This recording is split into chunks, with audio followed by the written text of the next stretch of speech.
Let me introduce you to the latest game developed by Firaxis, Marvel's Midnight Suns. While the XCOM designers have always toyed with the idea of ifs and maybes for the past decade, this game takes a different approach. Instead of feeling on edge about whether your carefully crafted plan will succeed or not, you get to play as some of the most powerful superheroes in the world. With the abilities, you can rest assured that your moves will work, and you won't have to hide behind flimsy cover walls to avoid enemy attacks. However, this brings up an important question. Does having such powerful heroes risk ruining the delicate balance of risk and reward? It might seem like a reliable set of characters could potentially dull the excitement that made Firaxis' XCOM games so thrilling, but fear not. Marvel's Midnight Suns is just as exciting. Despite the immense pressure of creating a game within the expansive Marvel universe, Firaxis has managed to emerge unscathed, creating one of the best superhero games out there. One of the key elements that makes Marvel's Midnight Suns so captivating is its tightly designed battle arenas.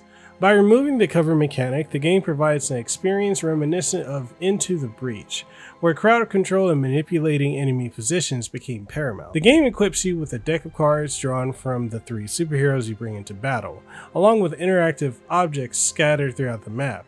However, it's up to you to decide how to best use these tools to deal maximum damage. What makes Midnight Suns so thrilling is the ability to bend the rules to your advantage.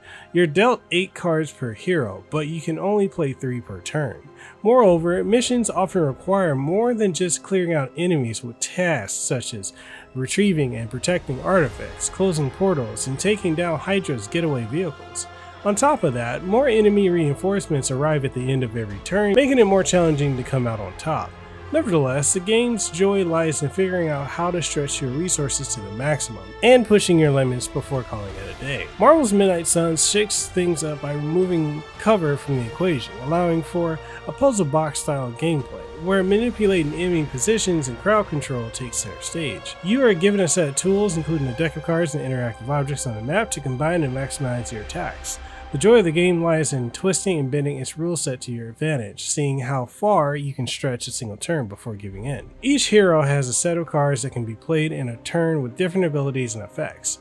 The game encourages experimentation by offering quick cards that refund your card play if you land a KO with it, and others that become stronger if you use one of your limited redraw options on them. Battlefields themselves are also packed with opportunities to deal damage, such as junction boxes crackling with live wires and lamp posts waiting to be toppled onto the enemy's heads. To unleash specific heroic attacks and environmental flourishes, you need to build up a heroism level by playing basic attack and support cards that adds a risk and reward element to the gameplay, as you must balance the immediacy and improvisation of reacting to the hand you're dealt with having one eye on future potential. The resulting strategy experience strikes a balance between in-the-moment optimization and long-term planning, making it a satisfying and enjoyable experience for all that are gonna play it. The art and animation teams at Firaxis deserve special recognition for their outstanding work in bringing the core superhero fantasy to life in Midnight Suns. Each attack, whether it's a special move or not, has been meticulously choreographed to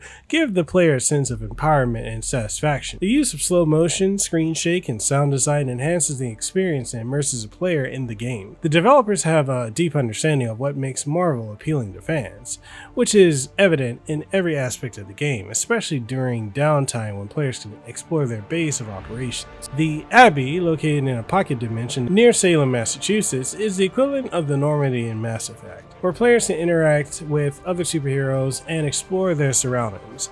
The protagonist in Midnight Suns is the Hunter, an original character created by Firaxis and Marvel, who is a child of Lilith, the Demon Queen. The story is a classic tale of light versus dark, and players can shape the journey through an extensive set of dialogue options. However, the game is not simply a matter of choosing between good and evil. While the choices made by players affect the abilities and powers of the hunter, it may not have the same impact on other superheroes. Some characters appreciate a more neutral stance, while others may be offended if the player takes a goody two-shoes approach. These choices impact the everyday conversations and interactions in the game, including one-on-one hangouts that are reminiscent of Fire Emblem and Persona. Although there is no romance available in these interactions, players can still enjoy cute moments such as Blade's attempt to impress Captain Marvel with a book club. The game's narrative provides a sense of depth to both the heroes and the players' interactions with them, particularly with mediating between the Avengers and the Midnight Suns. While the team's internal conflicts can occasionally detract from the game's fast-paced battles, the writers do an excellent job of capturing the characters' personalities and banter, which aligns with their MCU counterparts, while still standing out as distinct individuals. Although forming attachments with the characters is not the same as with the typical XCOM squad due to their inability to die, the game's script covers sensitive topics with impressive sensitivity and nuance, offering plenty to invest in even for non-Marvel enthusiasts. Given that the Abbey serves as XCOM-style strategy lair with an Avengers twist, Doctor Strange can unlock new abilities for the team, Iron Man uncovers new card caches, Blade runs the Abbey gem, Captain Marvel handles off-screen missions,